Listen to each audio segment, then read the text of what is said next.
Mesdames et messieurs, bonjour, bienvenue autrefois dans la chaîne Cupidism Consulting. Alors donc aujourd'hui nous allons voir la dernière partie de la fonction prévision de la demande. Donc déjà nous avons passé trois parties donc, dans lesquelles nous avons vu des fonctions ou bien des méthodes mathématiques ou bien des méthodes quantitatives afin de prévoir la demande à partir de l'historique. Donc nous avons vu la méthode de décomposition, la méthode des moyens pondérés, la méthode des moyens simples, etc. Aujourd'hui nous allons voir une autre méthode qui est intitulée la méthode lissage exponentiel. Donc la fonction bien sûr prévision de la demande, on peut la faire à partir ou bien en utilisant plusieurs méthodes autres que les méthodes quantitatives. Nous avons aussi parlé dans la première partie des méthodes qualitatives. Et aujourd'hui, comme je viens de dire, donc je vais vous expliquer la méthode de lissage exponentiel. Donc la formation sera animée par M. Mohamed Zin, donc comme d'habitude. Et au départ, je vous invite tous à s'abonner dans notre chaîne. Et si vous avez des questions, vous pouvez les mettre dans les commentaires et je vais vous répondre soit dans les commentaires, soit en organisant une autre vidéo pour répondre à plusieurs questions que je viens de recevoir. Donc pour la méthode de lissage exponentiel, donc c'est une méthode aussi mathématique qui sert à lisser ou faciliter les prévisions ou bien avoir une idée générale sur les prévisions à partir des demandes réelles d'une période précédente. Donc c'est une méthode la plus connue par les approvisionneurs et par les gestionnaires de stock, les gestionnaires de demande, etc. Donc c'est une méthode qui consiste à déterminer quelles sont les prévisions de la période N à partir bien sûr de demandes ou bien des demandes des périodes précédentes.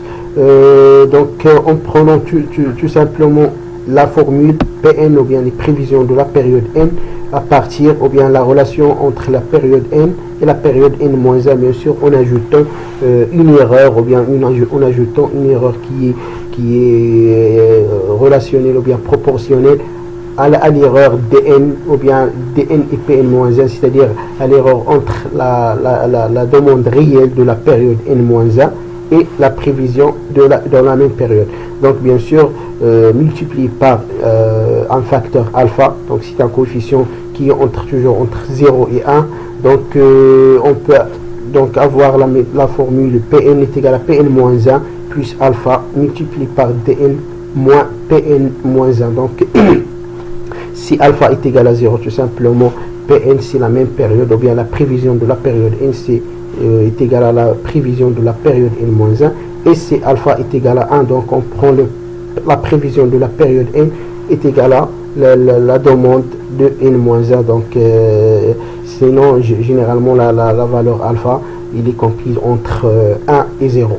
Donc à partir de cette formule là on peut montrer facilement soit à travers la méthode de récurrence ou bien en remplaçant Pn et Pn-1 en utilisant la formule. Donc on peut montrer que Pn est égal à alpha Dn-1 plus alpha multiplié par 1 moins alpha fois Dn-2 plus alpha 1 moins alpha à la puissance de Dn-3, etc. jusqu'à le facteur n. Donc la méthode du lissage exponentiel, si vous avez déjà vu la période ou bien la partie précédente, surtout pour la méthode des moyens pondérés, vous allez voir que presque c'est la même méthode en utilisant les poids alpha 1 moins alpha 1 moins alpha au carré, etc. donc jusqu'à alpha 1 moins alpha à la puissance n. Donc la méthode du lissage exponentiel effectue donc une moyenne mobile pondérée où les coefficients affectés aux données passées seront reliés par une loi de décroissance exponentielle. On pratique donc la relation entre le coefficient alpha et une moyenne mobile à n. Donc on donne dans ce cas là alpha est égal à 2 divisé par n plus 1 avec grand N, c'est le nombre de périodes. Supposons dans notre cas qu'on a déjà vu, nous avons pris un relevé d'une année, donc n est égal à 12 pour avoir alpha dans ce cas là est égal à 2 divisé par 13, donc pour avoir la valeur approximative de alpha. Donc la nature complexe de la plupart des variables du monde réel fait qu'il est presque impossible de prévoir les valeurs futures sur les bases régulières. Donc nous avons déjà parlé de ça dans la partie 1. Nous avons dit qu'il y a aussi ce qu'on appelle les résiduels, ou bien ce qu'on appelle des variations imprévues, donc qu'on doit les ajouter.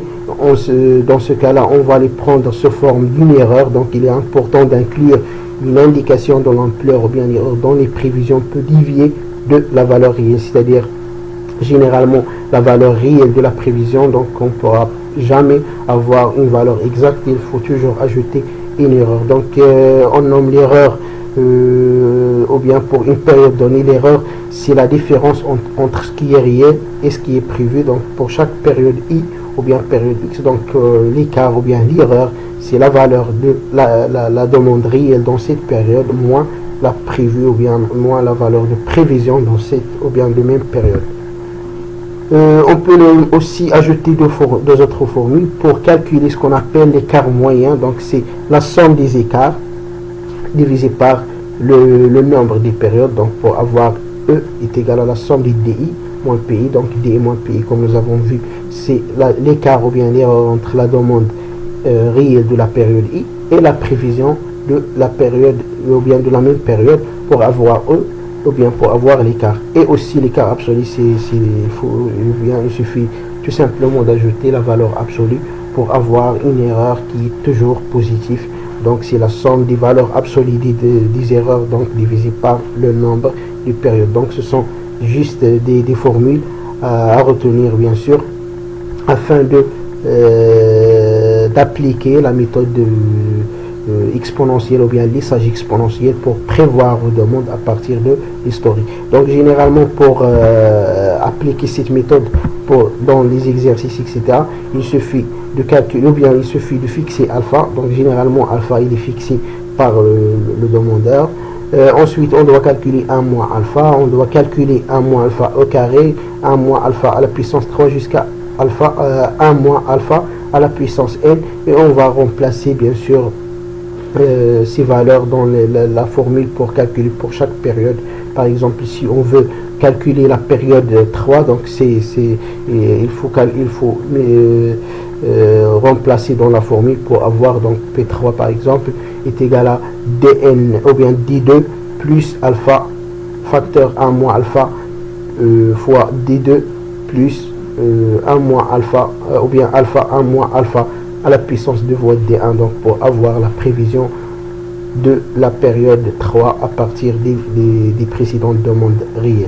Donc on atteint la fin de notre formation. Donc je pense que ou bien je vais réaliser une autre vidéo dans laquelle on va faire tous ensemble un exercice pour comprendre ou bien pour maîtriser toutes les méthodes que nous avons déjà vues.